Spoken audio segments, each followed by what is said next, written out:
Ya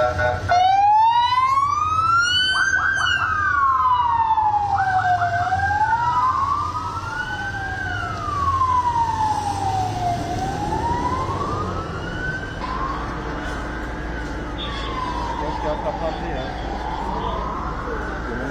Kapattı abi.